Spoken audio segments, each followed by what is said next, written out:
Hi, everyone. Welcome back to my channel. My name is Stassi. Thank you so much for being here today.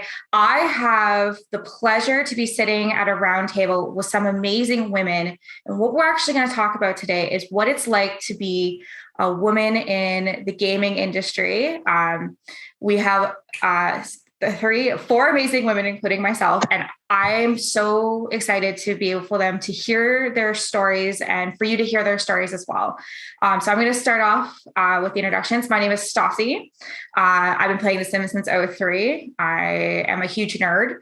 Usually I'm sitting at my office where you'll see all my manga behind me. But today I'm actually at my in-laws' house because we went to a wedding last night. So not only do I have morning brain, I also have hungover brain.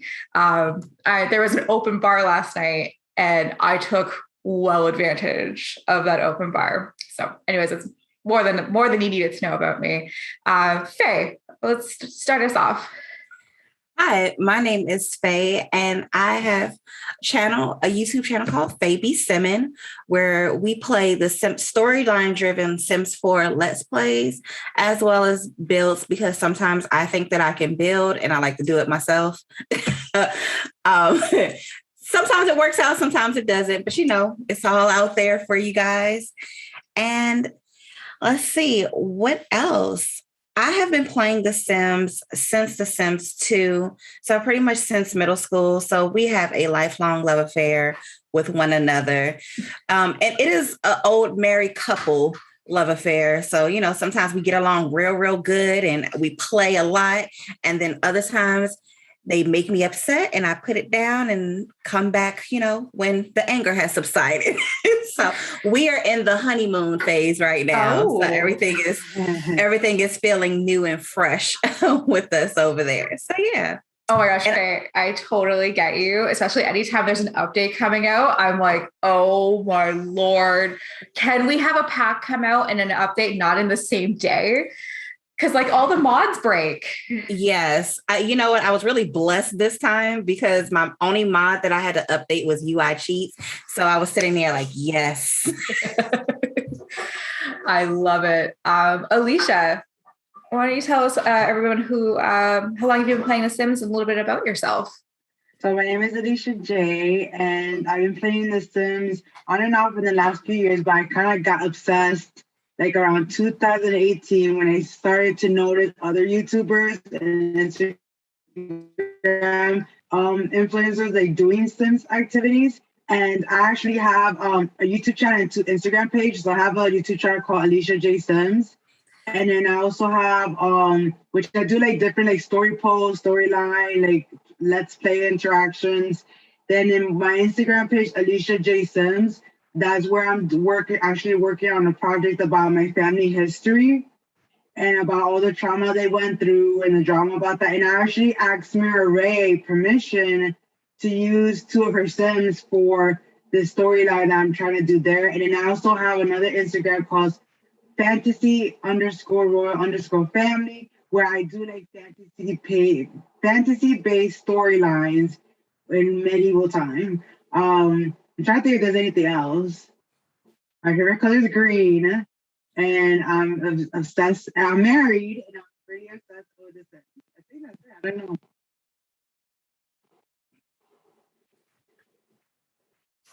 I'm so sorry. You cut off. You cut off the last little bit. You did, yes. Which part did you guys hear so far? We heard a little bit, but your mic, it just kind of sounds like you are a mile away from the mic. Let me see. Can you hear me better now? No. Oh no.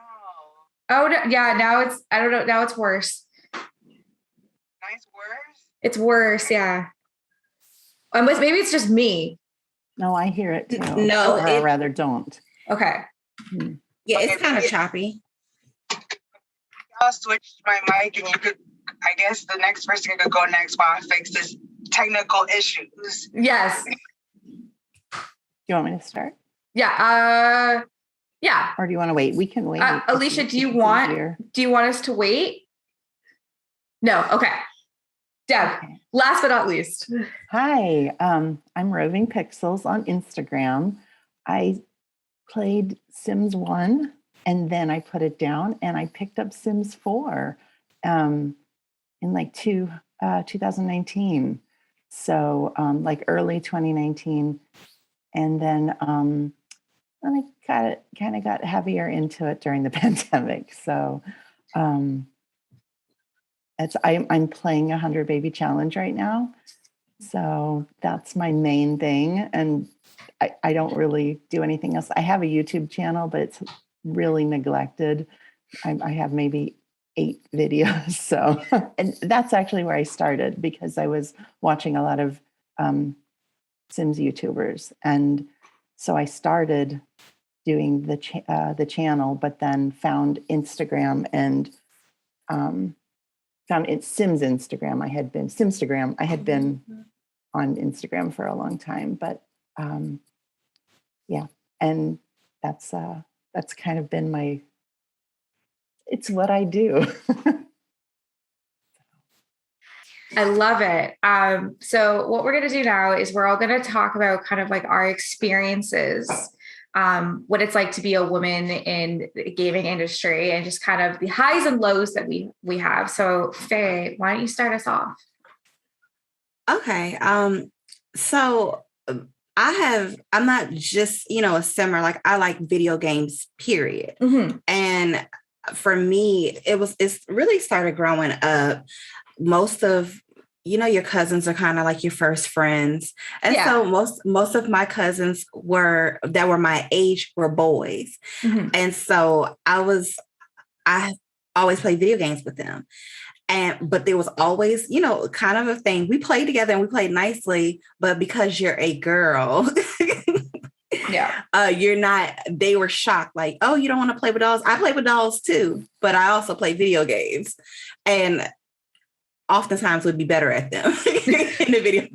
So, there's definitely the stigma that's there. And pretty much, any relationship except for the one with my husband that I have been in, that has been weird. That I like to play video games and not girly games. Like I play horror games. I really like adventure games. One of my favorite games is Kingdom Hearts. It is why I have bought every iteration of the PlayStation is because of Kingdom Hearts. Yes. Yeah. But can really, I find that as a woman, people aren't surprised when I say that I play The Sims. Because the Sims is considered to be, it's a casual player. It's considered to be more of a girly game. People are actually more surprised when they see a man play The Sims. But as you know, we have a lot of men that play in the community and they're awesome at the game. But when you start saying that you play other games or you play male games, like my sister, she plays Call of Duty and she's super good at it. It's a weird thing. And people underestimate you. They underestimate how good you are at the game. And so, there's always that there. I recently joined Game Hers, which is, because I love that they're bringing that awareness into the industry. I mean, and it personally, where the sexism comes in at, it's just honestly in the simple fact that I am a woman. Mm-hmm. My reaction time isn't going to be good. Or, my understanding of the game is going to be, or this is going to be too scary, so you shouldn't play this. Men are often very surprised when they find that I play other games. Now they'll tune in because sometimes I stream on Twitch. And they expect that, for me to play The Sims. Okay, that's fine. But if I want to play something else, and I've roped all my friends into watching. Everybody, come and watch. Anybody I know on through my socials who I've known for a long time. Here, come and support. But they find it weird, if I'm playing a shooter or if I'm playing, an action game, they find it very weird. They think that the two that somehow it doesn't match with the personality, but it is a part of who I am. And it's a part of my personality. And so, I think that it's very sad that we're put in such a box. Eventually, like on my channel, I do play The Sims, but eventually I want to bring other games onto my channel. Mm-hmm. But you always have this worry I'm a channel that's growing, that if I show this other content, will they accept it? Will they want to tune in? Yeah. So yeah, that's what I got. Well, Faye, thank you so much for sharing. I get it. Like it's harder. Like you're like, Sims is a girl's game. I hear that all the time. Oh, you're a video gamer. Oh, you play Sims. Oh, that makes sense. Right. And like, I don't think The Sims is a girl's game. I think it's a game. And I think you create things in it. Do we call Minecraft a girl's game? Because I know Minecrafters build in there and there's gameplay. I don't say that's not a girl's game. That's what boys play.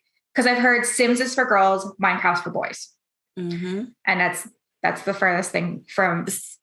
Sorry. Something I just thought about, Stassi. I remember eons ago, I worked for Target, mm-hmm. and I worked back and I sold phones, but I worked back in electronics. Yeah. And oftentimes, people are looking for video game recommendations when they come back there. And I was just as qualified to give video game recommendations. But oftentimes my male coworkers, like they would default to them. Now, if people wanted to ask questions about iPods or, really anything else, it was crazy because even though I sold phones and I was one of the best at it, there would still be this stigma that you're a woman and this is technology. What are you talking about? Yes. But there was a gentleman I helped and he really didn't want me to help him at first, but I was the only person back there who could help him at the time. And I recommended, this was when the first Last of Us game came out. I recommended 4 like awesome games, including The Last of Us. And at the end of it, he was like, I didn't think that you were going to know what you were talking about. I watched the reviews on these games, so I know that they're going to be good games. I just, I didn't think that you were going to know what you were talking about. And I know it's because I was a woman. Mm-hmm. And it sucks that is the case. I just remembered that because it was a story. It was something that really upset me that happened. And I thought about that for the rest of the day. And I was like, that's really sad. Mm-hmm. Yeah, that is really sad. I mean, we can give advice on things that we're really good at. You know what I mean? Like if you're a gamer and you know exactly what's going to happen in this game, or if it's a good game, it doesn't matter. Like you ask the person. It's like, for an example, if you need a cooking question, you're going to ask a chef. You're going to ask somebody. It doesn't matter if it's a guy or a girl. You're going to ask who is the expert.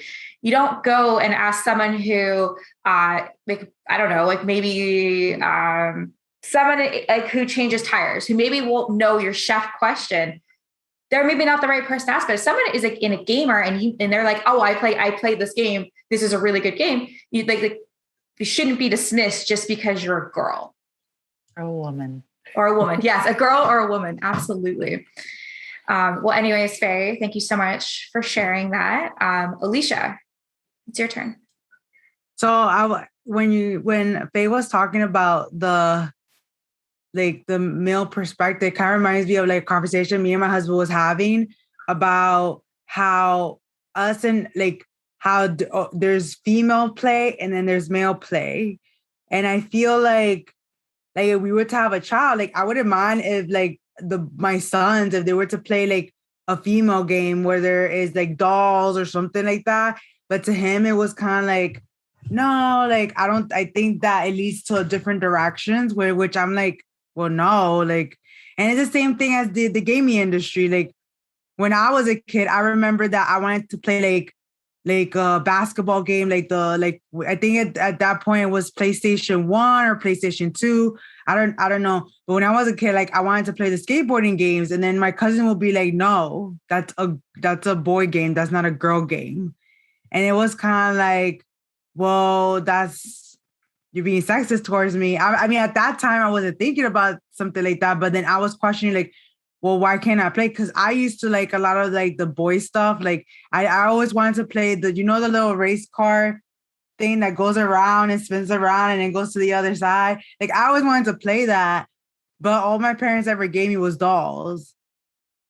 So it's kind of like I think that there has to be a change of perspective, whether it is video gaming or just even toys. Like, hey, it's okay for a girl to play this and not identify like, oh, there's a girl game or there's a guy game. Let's just make it like, I guess a they them game. I don't know how to the right word to say it, but I think that there's a major issue that is still going on between gaming and everywhere else. No, I absolutely agree, right? Like we need to take that stereotype. It's not a boy game, it's not a girl game. Boys can play with dolls, girls can play with cars. Okay. Like it's a toy, right? At the end of the day, my nephew, when he was young, he used to like to paint his nails. And in my family, that was no, I grew up in a very conservative home. And they'd be like, no, they got to remove them. And I'm like, why? He's a kid. He doesn't understand. He just wants fun colored nails. So I vowed, I don't have any children yet, but I vowed that if I have a son or a daughter and they want to, play a sport, or if I have a son that wants to dress up and, wear wigs and, and all that stuff, absolutely, I will let them do that. Like, I don't care. I just want them to be happy. It doesn't matter. We got to end the Barbie dolls for girls, Hot Wheels are for boys.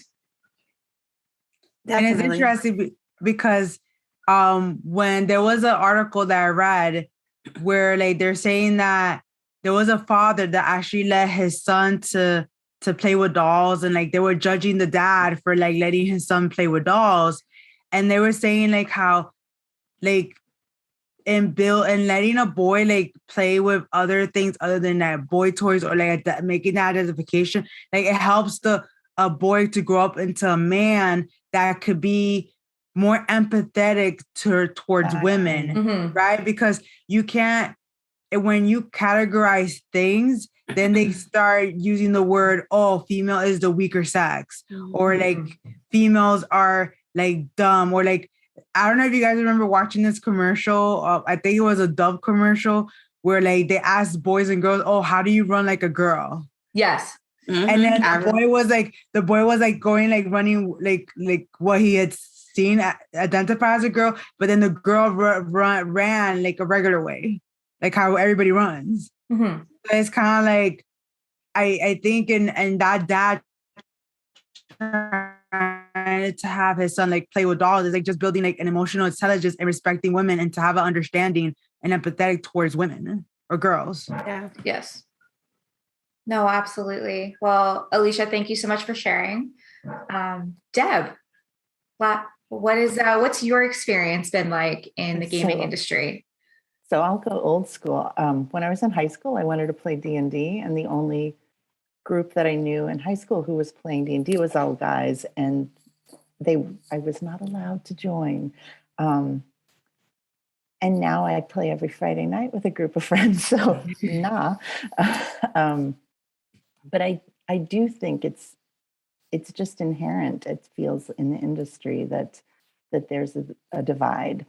And I think it's something that has to, I don't know. I don't know that we can end it, because I think it's in larger society. But the group I play D&D with is very, like we've played for years, and I don't feel, I don't really feel discriminated against. I feel like we play differently because we also play other games together. We play video games together as well. Mm-hmm. So, and we play differently because, I mean, it's a small sample because it's a few people, but like the guys that I would play with, we play some MMOs, and like they're always wanting to get to the end game. And I'm like, well, let's explore this side quest, because this is cool. We're getting a bigger experience of the world. This is, no, we have to get to the end. So I don't know. It may be just those people, but it feels like they're a little more driven, like goal driven, whereas I'm more experience driven. And yeah, but I do feel like it is inherent. And yes. I don't know what we do about that, except to acknowledge it and try to work on it. No, Deb, I absolutely agree with you. I don't think this podcast is going to solve sexism, but I hope But it has that to be spoken. But it has to be spoken, right? Well, that's exactly. We want to talk about it. We want to normalize the conversation because, like, I mean, sexism happens everywhere we go. I mean, go look at. I was at a wedding last night. I got people like women wearing pants were getting looked at because when you're a girl, you wear a dress to a wedding. Yeah, like it's kind of stuff like that, right? Like it's just those looks that I don't know what I think the only thing that's gonna change that is getting more women in power and kind of getting out the men making women's decisions who don't know what it's like to be a woman. They just assume that we're the same, but we're not. Something I'm a huge advocate for is I think women should have extra sick days due to we have periods and they are bad. I don't know about you guys. I'm going to speak for myself for this experience. So I have PCOS and I have extremely bad periods. I will go through 10 to 12 super plus tampons in one day. I'm in extreme pain. Do you think my boss cares? No. No. I got to be there at 8:30. But if his wrist hurts, he gets the day off because he's the boss. But because I'm a woman and I'm in pain, I can't have it. Like I'm taking back fistfuls of Advil every hour on the hour because that's the only way I can actually stand. And it's just like, what? Like I just need to lie down. And they'll be like, yes. Or they'll be like, Stassi, like you've been in the bathroom all day. Like, what have you been doing? Like, are you just on your phone? And I'm like, no, I'm constantly changing out tampons because it's full. And they're like, well, we didn't need to know that. I'm like, you can talk about who you're with in detail of like what you did last night, but I can't say to you that I need an extra minute because my tampon's very full. Like, I think that's, it's such a double standard. Right. Oh, so absolutely. Like, yeah, like, and it's something that, Faye, I know you talked about like mental health, like it's not like just because we can't see it doesn't mean that someone's not hurting. And like, it's so like a great example is like, I'm lucky on this. Like I don't really have anxiety or depression. I don't really feel too much, but my fiance has anxiety and depression. And throughout the pandemic, I've never seen him sometimes not be able to get out of bed. That's not like him. He just struggled.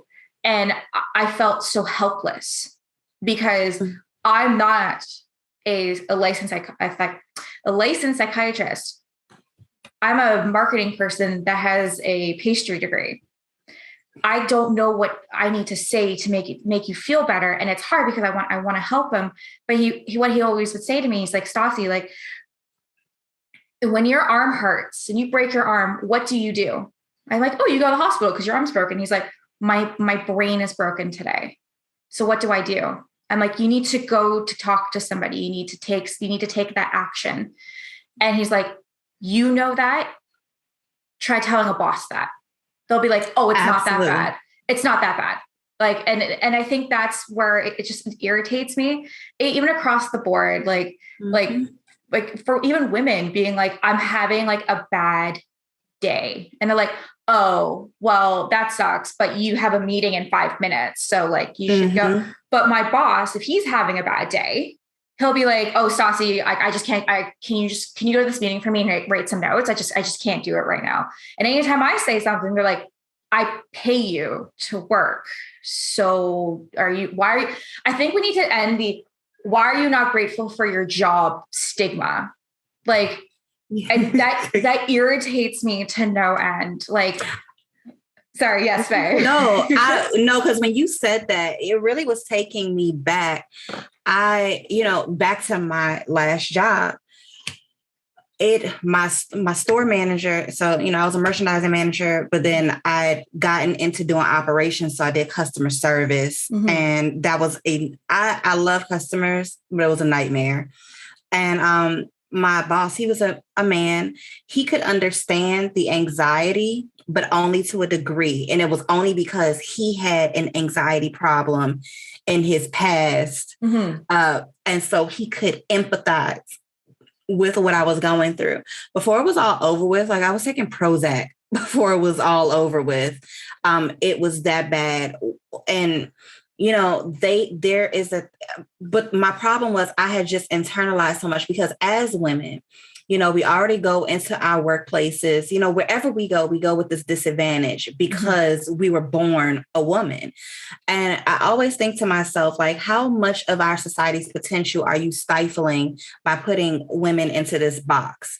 How much of the creativity of the intellect, of, you know, of just the sheer ability are you stifling in our society because we have this stigma with us? Or what it really made me think of was I had just really gone through a lot. I had trigger warning. Me and my husband were trying to have kids. I had a miscarriage at work. And there was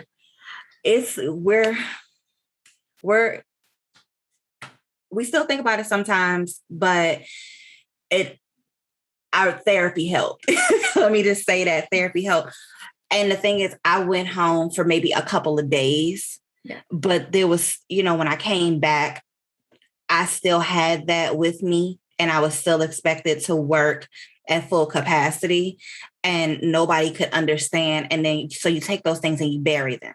Right. And then you bury so much and then it's just too much to take on. And so but they don't understand, you know, I couldn't take a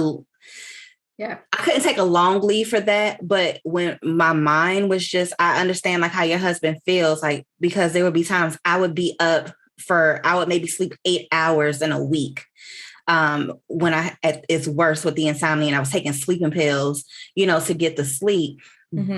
And some of those hardest times I would spend up playing The Sims, you know, and I could go and play the Switch and I could go and play Smash Bros or something like that. But there's that escapist aspect to The Sims where you can really put yourself or, you know, create a story and you can immerse yourself in that. And so in a lot of ways, it was very therapeutic. But when you go back to work after, you know, saying it's my mind, it's, you know, my mind needs to be healed. You're not even treated the same. No. You're already treated, you know, as a woman, like, oh, y'all are touchy. Because my boss would say that a lot. Oh, because he had 4 women managers. So it's him and it was 4 women managers under him. And he'd be like, oh, it's just so much estrogen today, you know, say things like that when, you know, he would do something and we would, you know, take him to task for what he did. But then, okay, I'm a woman and now I'm coming back and now you have to tiptoe around me. And it was an inconvenience that you had to tiptoe around me because, oh, they may not be feeling well today. And so there would be some things that they would be legitimate concerns and I would raise legitimate concerns, but it would be brushed off as, oh, you know, she's fragile, you know, she's emotionally fragile. So it's okay. Just disregard that. And I'm so sorry. It's like they don't want us to be human in the workplace. Yes. No. And I even think about those women at Activision Blizzard and everything that's going on over there with the sexual harassment. God. How awful do you think it has to be to you get into your dream career? And then there are things that you have to put up with because it is your dream job and you don't want to be blackballed because that is a thing that happens. No, they definitely don't want you to be human. I'm sorry. Go ahead. No. I absolutely agree. I'm going to share a story. I don't actually talk about this often, but I feel like Faye, I want to normalize the conversation that we just had about miscarriages. And I'm going to say something that may be triggering and it's okay. Cause I'm probably going to cry because I always cry. I've had 2 miscarriages in my life. I've had one 9 months. I was pregnant for 9 months and she died. She was blue. And I had to bury my daughter 8 years ago. I had a second one 3 years ago. I didn't even know I was pregnant. I was walking to work and I just thought I had my period. And no, it was a miscarriage. And I remember both very clearly. And me and my husband, fiance, we're actively trying, and he doesn't get it sometimes. So sometimes like I get like extreme about it because I've been on both ends of the spectrum. And when I had the miscarriage with my fiance a couple of years ago, I was working at a really toxic job. This was a job that I had to wear makeup for because clients only buy stuff when you wear eyeliner. My boss would constantly call me fat. If I didn't wear a blouse that day, I was too comfy. He found out I had a miscarriage, and you know what he said? And this is something that's always stuck with me. I deserved it. He told the entire office of women I deserved it because I didn't make my sales quarter. So I deserved to go through that pain. And I found that out. I would have sued him. That might be just an American thing because Americans, we love to sue. That's not something that happens here. No, I'm from Jersey City. I will beat his ass. Oh, am I allowed to curse? No, this is rated R, everyone. No. That's cut. No. Oh my God. Yeah, that's so disgusting. Yeah. So I found this out after I left because I never went back. I took this as I needed to leave because he was only going to give me 1 day off. 1 day. And I was expected to go to a pitch meeting the next day. And I'm so hot. Yeah, right. And I was just like, I was like, no, like I went to the doctor and I got a 2-week note. And then on the last day I called my doctor and I was like, I can't go back there. I just can't do this. And then that's when he made the comment after I resigned. And my only reason how I found out was my best girlfriend, who's still my best friend today, still worked there. And she told me. And I've never felt so angry in my life because he was a man and he doesn't get it. He doesn't know what it's like to have that, even that moment of just knowing, and then it's ripped from you. Yes. And then you're just sitting in a black hole because you're thinking, what did I do wrong? Why is this my fault? It's my fault. And the issue, like for right now, all my friends are getting pregnant. They're all like, we're pregnant. Oh my God, first baby. We're so excited. And I don't get me wrong. I'm very excited for them. But at the same time, I look around, I'm like, I should have an 8-year-old running around. I should have a new baby, like it's hard. And they're like, oh, like, everyone keeps saying like the third time's the try, right? Like you'll be fine. And I'm sitting there and I've said this to my fiance, we are not telling a soul that I'm pregnant until the child and I get to live to tell the tale. Because nothing is as hard as packing up baby clothing and donating it. Or getting rid of the nursery because they didn't get to make it. And everybody asks all the time, just being like, oh, well, like what happened? And then like I didn't talk about it for years. I locked it away in my chest. I didn't tell a soul. I stayed with the first miscarriage I had with my ex for 3 extra years because he was very abusive. And B, I thought I deserved it because he told me I deserved to feel pain. And that no one ever loved me because I'm so broken. But one day I rose up and I left his ass. Blessed. It's been 5 years that I left him. But I will always remember he didn't put a cent in for her. I paid for everything. I was in college. I worked 3 jobs and was able to provide for my child because no one else was helping me. My family turned their back because I was 20 years old, not married. Yeah. So this is escalated from sexism in video games, but there's something I am a huge advocate for is we need to bring miscarriages to the table and to normalize it, because at my office, we're actually an office of women and 1 male boss. Half of us have had a miscarriage. It's the stress. It's this. Yes. It really is the stress.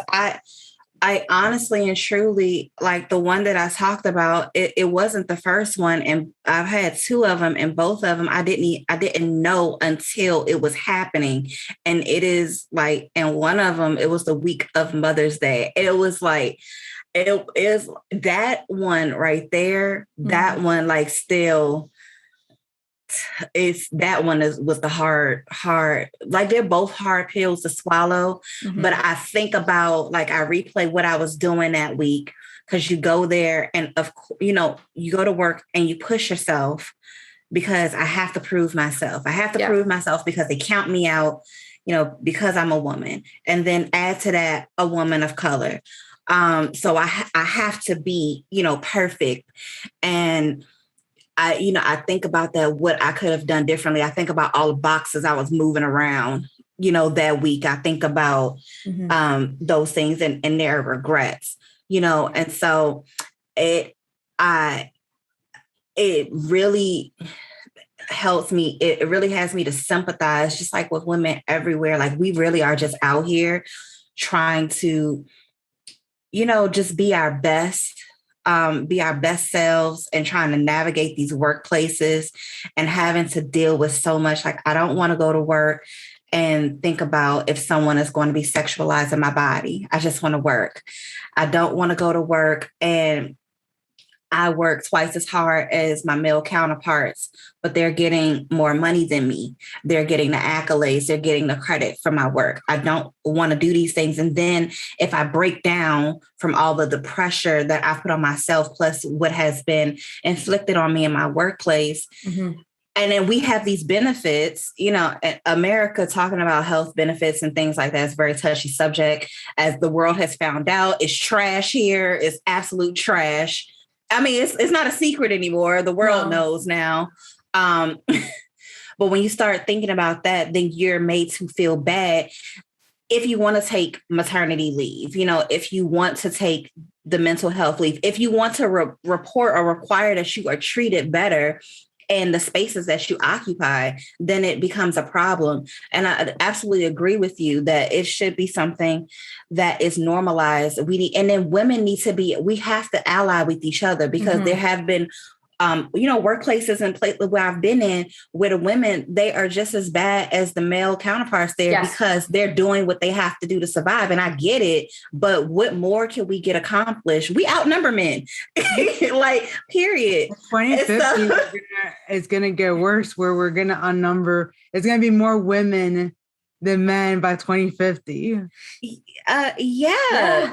And so it's like we should work together. We can't continue to allow history to repeat itself, because the women allies, when women ally with the wrong side, it just causes more oppression. And how we can liberate ourselves and begin to make things better is if we ally together for our own better good, and for things that are going to benefit us. We could have everything that we want if we all get on the same page together. I agree. They should be afraid. There should not be a man that thinks it's okay to harass you in the workplace when we outnumber them in the workplace. It doesn't matter if he's the boss, but we have to learn how to stick together, be on one accord. And then, man, HR, I would threaten to call HR all the time. Like, should I call HR now, or you want me to wait till you walk out of the room? Because I'm calling HR. Yes. I think you guys brought out, like, the topics that you're brought up about, like, miscarriage and everything that you brought. I think that is kind of connected to sexism, because Stassi, you even mentioned how, like, if you were to work, if your fiance was to work in the workplace and they see that he's depressed, I could imagine they'll probably say, like, oh, get over it. And then, like, if you go to the workplace and say, like, oh, you had this moment that was traumatizing, that, oh, you have to just get over it and just come to work. And it's all about, like, I think that's all connected to sexism, and it's not fair, because, that's one thing I'm scared of, because me and my husband are trying, and then my family has history of miscarriages. So, like, that's, like, a fear, like, that we all go through. And I think a part of the sexism too, like, my job is full of, like, is the opposite, where, like, it's full of women and there's only a few men. And I know like there's been discussion where in the idea of like abuse and women and men. So like everybody knows like the numbers of what women go through when it comes to abuse, but then they forget about men and how there are men too that experience abuse, but then they see them as like, well, how can they get abused if they're men? They could fight it. Like you have I think they say 1 in 5. I don't know if this is off topic, but I feel like it's kind of connected to sexism in a way, where like they say 1 in 5 women are abused. I don't want to trigger anyone, but I feel like there's information that's really important. And 1 in 6 boys are sexually abused. And I think that like people tend to minimize the idea of men being abused and like minimizing that feeling. There's even men that have experienced domestic violence and then they're scared to go to the police because they're gonna be like, well, you're a man, go deal with your woman.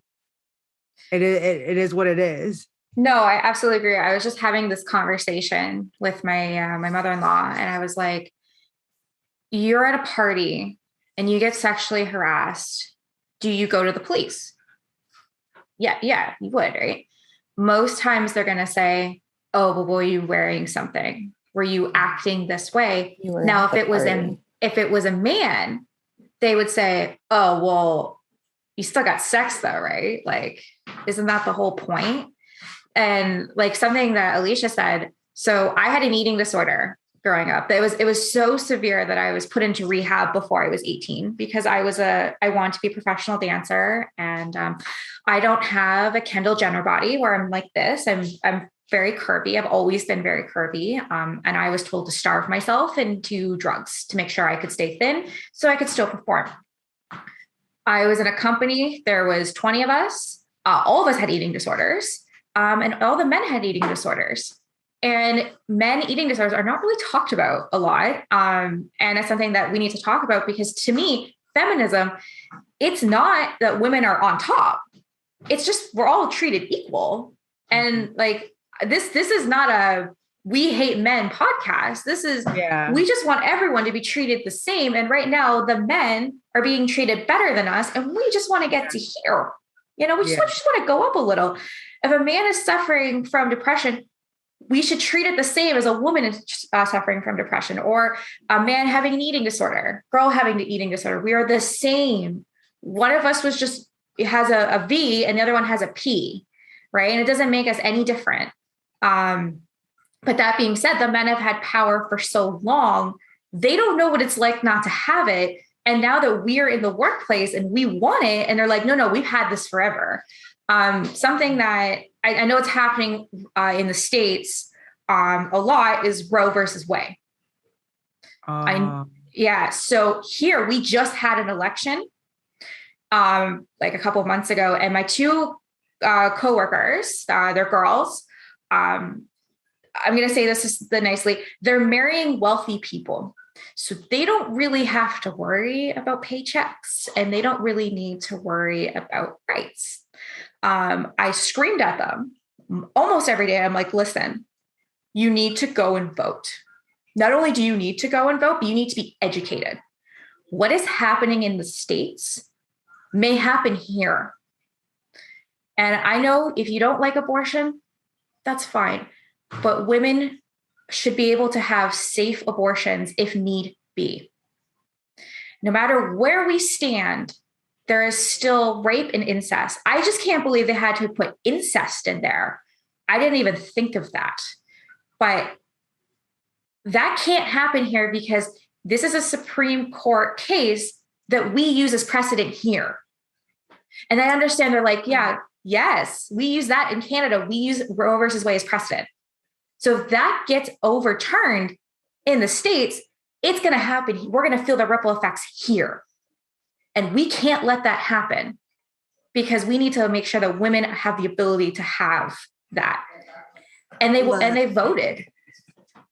Look, when you were saying you grew up in a very conservative home, I grew up we were Pentecostal,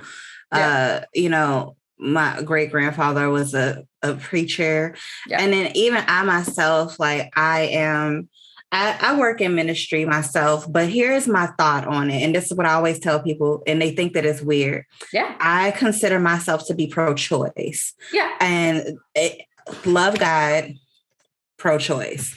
And this is why, because I say this, even in the Bible, God gives us free will. Mm-hmm. Right. If we as humans were granted free will, who am I? That is not my uterus. That is not my emotions. That's not my experience. That's not my body. Who am I to say what you can do with your own body? I was just having this conversation last week with my older sister about that. And she's very pro-life. And I said, thankfully, I have not had to be in a situation where I've had to make that choice, but I would like the option to, if something, God forbid, were to happen to me, or if I get pregnant and it's life-threatening, because even not having Roe versus Wade, it takes away that option as well. So it gives you that option as well. But if they take it away, you don't have that option. So you could go through a life-threatening childbirth. And I say that because I live in Texas. It's very conservative here. Everybody knows the world's been watching what's going on here in Texas. And I think that people forget that. They forget that there are so many kids. I live in Texas. I'm not from Texas. I grew up in Washington, D.C. And there are a lot of kids that I went to school with who were foster kids, or who they were adopted into loving families. You tell women that they have to bring these children into the world. And a lot of times they have to, for the single moms, they bear that responsibility by themselves. They still have to be able to feed the children. So then we turn around and now we're saying, well, now all these women, they're on welfare, or they're getting food stamps, they're getting things like that. Well, if they had access to safe birth control, or if they had, proper access, like proper medical access, just even childcare, which has been a big thing that's come up during the pandemic about childcare, and how many women had to leave the workforce because they didn't have childcare. And all of those should be things that are provided with our tax dollars that we pay. And these are all just nuanced issues, because in reality, at least here in the United States, many women went into the workforce because of World War II. And so because so many men went off to fight in the war, and the workplace was never really intended for us. It's just that we couldn't go back once you had these women working during the war. You couldn't go back to not having it, because now it's like, oh, they got a taste of freedom. So, yes, and like having their own. And so, and then, you started a fire that you couldn't put out. And in some ways, I feel like that fuels some of the sexual harassment in the workplace. Is just, there's a sense in America of nostalgia for a time that is gone. When women were barefoot and pregnant in the kitchen, and we really exist though. Because unless you were wealthy, you were working at some job as a woman. Yeah. So it's kind of a fantasy that you need two incomes, to make it. We are better together, and we are stronger together. You need two incomes. There are some times when I can creatively come up with ways to make money that my husband can't think of. And then he brings a lot to the table as well. But you need two people, because we're a team. And it's the same thing in video games. You need us, because women offer a perspective. They offer a perspective that is important. I just realized when Life is Strange, the new Life is Strange came out, how, even as a writer and things like that, like, y'all need us there, because that character in that game, she was amazing. And they told, it was really a great game. And you need women there. You can tell when there are women in the room by the way that the games are developed. And you can tell when women are not in the room by the way that those games are developed. No, I'm sorry. I feel like I'm monopolizing the conversation. No. Funny, like you kind of brought a point about like another thing that I thought of, and men, if you're hearing, technically some of y'all probably want a girl that wants to game because you probably find that attractive. I remember seeing a TikTok video where like this guy was playing a game and his girlfriend goes like, "Oh, dude, can you teach me how to play?" He goes like, "What?" And she's like, "Can you teach me how to play?" And then he goes like, "Okay." And then she sits on his lap and then they're learning how to play together. So guys out there, I know for a fact you will love a lady friend that will play games. Let's be real. No, absolutely. Last but not least, I think I should actually wrap this back around to my sexism in gaming. I feel like we got off. That's literally, but I love these conversations. It's a roundtable. We're literally talking about our lives and what we've like. I think we needed to talk about those things, to talk about what it's like to be a woman gamer, because we have this extra stress that we carry every day. We're like, so if I said to my mom today, "Mom, I played Sims all day," she'd be like, "But Stassi, like you why didn't you clean the house? Like you had the day off. Like, why are you playing video games?" My fiance plays video games all day, gets nothing. Right. So like, it's like we have these unrealistic expectations that we have to do. And God forbid if we want to have a minute to ourselves and just have that alone time, because, well, you're supposed to be doing the laundry and the cooking and the cleaning and taking care of the house and taking care of this man. I'm very lucky. My fiance is a feminist and it's 50-50 in this house. I do most of the cooking because I went to school to be a chef. He's Mr. Clean. He loves to clean. That's his favorite thing in the world. I'm not going to take that away from him. I'm also very messy. I didn't get the OCD trait. I got the ADD trait, didn't get the OCD trait. So anyways, in gaming, I've played The Sims off and on my entire life. I'm not a really big gamer because I had this expectation brought upon me as a kid. I grew up in a conservative home. My dad looked at me. He said, "You're pretty good looking. You're good. Like, you should probably marry wealthy. You should probably marry someone rich." And I was like, "No, I'm going to marry for love." Ooh, child. Oh, yeah. I think all family says that, though. Oh, my God. Yeah. Yeah, you right. So I was a dancer, eating disorder. I didn't really have time for video games. I was with my high school boyfriend. He was a huge gamer. He was also a dick. He would not let me play his video games. He had a gaming PC. He wouldn't let me touch it. He had a PlayStation, whatever the newest PlayStation at that time was. I wasn't allowed to touch it. But you know what I was allowed to do? Watch him play. Ooh, goody. I know. Ooh. And that would be our Friday nights. I'd be studying and he'd be playing video games. He's like, "Oh, Stassi, look, I just beat the level." And I'd be like, "That's great, dear," as I'm reading all my stuff, right? But like, it was just kind of like, this has got to change. So what got me really kind of into this is Kelsey and Peachy K's 100 Baby Challenge on BuzzFeed. It was nice to see a woman doing this and not a man. So I was like, oh my God, this is a thing. This is a Sims community. This is a thing. I didn't know because I was so far out of gaming because I was so much stressed to, marry rich, look good, have a career. God forbid if I didn't have a career, if I didn't go to college or university, my ass would have been out on the street. Right. Like I've always had these unrealistic expectations because I'm a girl. So I see Kelsey and Peachy K. I'm like, I want to get into this. I rebuy The Sims 4. I play it like a fiend. It got me through the pandemic. And I was just like, I want to do this for me because this is something that I want to do because my entire life of my working career, I have experience in sexism in one form or another. I would get, "You're hot. Your boobs look good today. You have a tight ass. You should wear tighter clothing. Your makeup looks good. Red's not your color." Just weird weird one-off comments that, just really get you, And I'm like, or my male counterparts would always get the raise above me, but my metrics were higher. But they're like, yeah, but like they have to provide for their family. They have a kid. I'm like, I have a house. I have to pay for this house. I don't understand.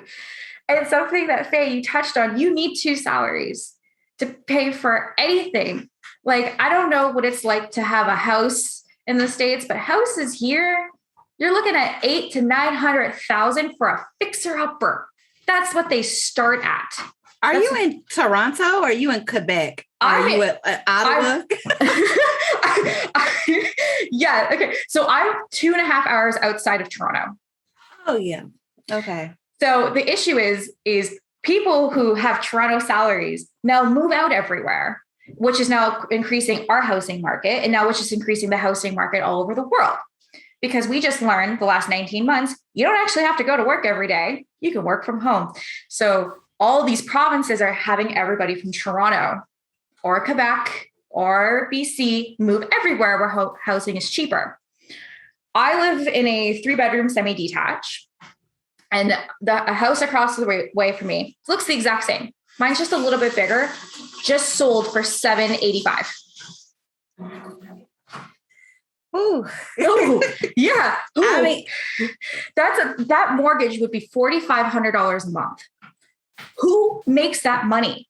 Because I work in marketing. My fiance works in tech. We both have good jobs. We could not afford that mortgage. Who is that for? Because it's not for us. So it's a mess. So anyways, I have worked almost every day of my life since I was 15. I've not had a job. Maybe a couple of weeks in between getting a new job, but I've always had a job, multiple jobs actually, sometimes to pay for things such as clothing, food, internet. Because like our internet bill is $150 a month, and that is cheap. Our phone bills are over $100. That's cheap. Groceries, we can't slide a grocery bill under $100, and that's just meat and vegetables, milk, eggs. Just cost of living here is kind of high. So like, I didn't know how bad it was because I've done a couple podcasts now, and I've talked to people like all over the world, and they're like, oh, like you must be wealthy. And I'm like, no, I have like $6 to my name for my next paycheck. And they're like, oh, you must blow it on fashion and cars. And I'm so angry for them to say that. Right. And I'm like, no. Yeah. Right. Cause like, again, cause they're like that's a lot of people's goals is to make like the salary I make. But the thing is, it goes to bills. It goes to saving to pay for a wedding. It goes to literally just savings for a rainy day. So it's just a mess. Anyways, back to sexism in the gaming. So I created this alter ego because I work in yes, my office is women, but like the people at head office I deal with are all men. They're all men. And I have a hard enough time when I'm saying like, you maybe shouldn't do this. This is not going to go well. And they're like, nah, it's fine. And then when that happens and it doesn't go well, they're like, we shouldn't have done that. I wish someone would have said something. I'm like, I did. You just weren't listening because you had your dick in your ears. So, oh my God, or the dick offs that are there all the time. They're like, oh yeah, like I'm going to be bigger dick to you. And like, no, I'm going to be bigger dick to you. And I'm just like, can we just put the dicks back in the pants and just get our jobs done? Like, can we just do that? Perfect. Thank you. So I created this alter ego. And the comment I think that stuck with me the most. So I do marketing. I deal with an SEO company in California. And the guy is an idiot. Now, if it was a girl and she had the same level of skill, I call her an idiot too. I don't care. If you're an idiot, you're an idiot. No matter what side of the spectrum you're on. What he says to me, because I'm wearing my kitty cat headphones, because this is the only headphones I have. How could you afford them? I just look at him for a second. And I'm like, are you serious? He's like, yeah, like those are expensive. Like they light up. Like, how could you afford them? And my little response is, well, I know I make more money than you. So pretty easily. And he just kind of like looked at me. And then that whole meeting, he just wanted to end it. he was mad. He was mad at me the entire time. He's like, okay, like we got to go. And I'm like, actually, I'm not done explaining to what you need to change with your program. I have a long list. And he was just like, oh, and he was just he's like, okay, but like, I got to go. I'm like, this meeting is scheduled for an hour and we're 15 minutes into it. You like, it is just like, it's just stuff like that. So like my whole life, I've just been experiencing this. And now in the gaming industry, this is something that I will tell other gamers, I do this. You know what the responses are? That's amazing. Oh my God, like you're changing the game. I love this. I tell my friends who don't game, why are you doing that? That's so, you're another YouTuber. And I'm like, no, I'm not. I'm never going to make $1 million a year doing this. No matter how good I get at it, it's just never going to happen. I know that. But it's just ending that. If you said it to a guy, you're like, oh, like you're a gamer and I do post YouTube, I bet you they wouldn't say, oh, you're just trying to be another YouTube star, trying to get that quick buck. I'm sure they'd be like, oh my God, that's awesome. You play video games and you get to record it, and you get to share it. Oh, I want to watch you. Mm-hmm. Mm-hmm. Mm-hmm. Mm-hmm. So it's just a mess. So like I was at a wedding last night, which I'm now actually getting more hungover as this goes going on. I got the full body hangover now. It's perfect. I'm still sweating out the vodka. But like my fiance is like, are you going to tell anybody that you are a YouTube person? I'm like, no, not a soul. We're in a room of financial people. They're going to look at me like, gosh. Yeah. So I'm like, no, I'm good. We're fine. And he's like, are you sure? And I'm like, yep, I'm good. So I was in the bathroom and this girl is crying, which is always a girl crying at a wedding. I don't care what wedding you go to. Someone's crying. There's drama. There's something. So she's crying and I'm like, are you okay? And she's like, I really loved Matt and he should have been here. And I'm like, I don't know you. I can't really unpack this. I was like, oh, he should have been here. She's like, I know. And she's like, you're so sweet. Like, I'm 28 years old. I shouldn't be putting up with this shit anymore. And I'm like, no, you shouldn't. You deserve someone better. She's like, you're so nice. Give me your socials. And I'm like, so I have like 6 or 7 Instagram accounts because I do marketing, right? So I forget my personal ones because I actually hate social media and I never use my personal ones because when you're in the game for 8 hours a day, it's awful. And the last thing you want to do is like post photos for yourself. So I forget my personal channels. So I give her my Sims channel and she looks at me and she's like, oh, unfollow. I don't want to watch you play video game. And I'm like, okay. And I'm like, unfollow. Have a great rest of your day. And that was it. And I was just like, I just was talking to you. I actually have found that as I have, like, I'm a theater kid. And so people will support me. I write, they'll support my writing. I design clothing. Yep. They will buy clothing from me. They will support that. They were even interested when I said, oh yeah, I started a YouTube channel. They were like, oh yeah, really? Oh, what are you doing over there? I'm playing video games. Oh, what video game are you playing? I said, well, right now I'm playing The Sims 4. Oh, really? Yes.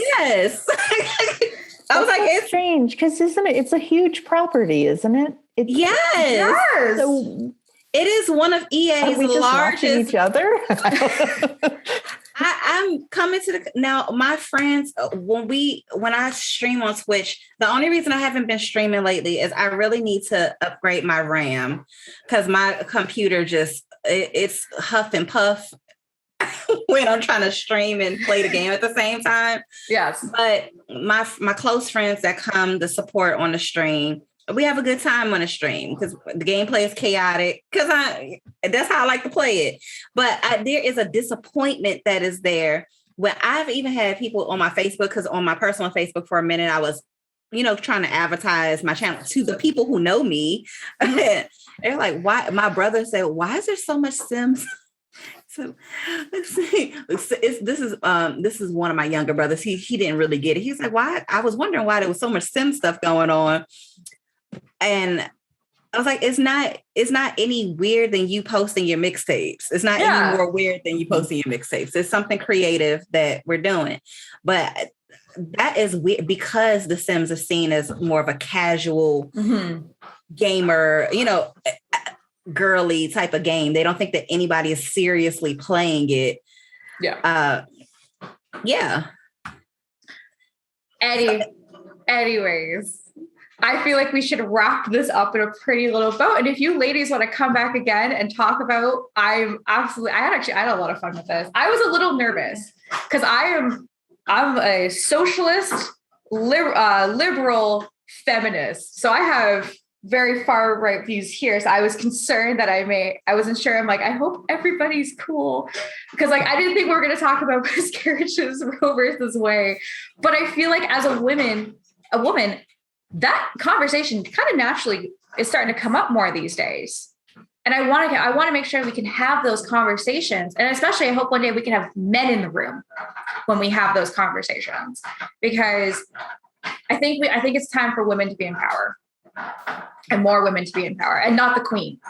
We need actual like leaders. Because you guys, so like, yeah, our head of state is still the queen. We're still a Commonwealth country. So like we have a prime minister, but he still answers to good old Lizzie above.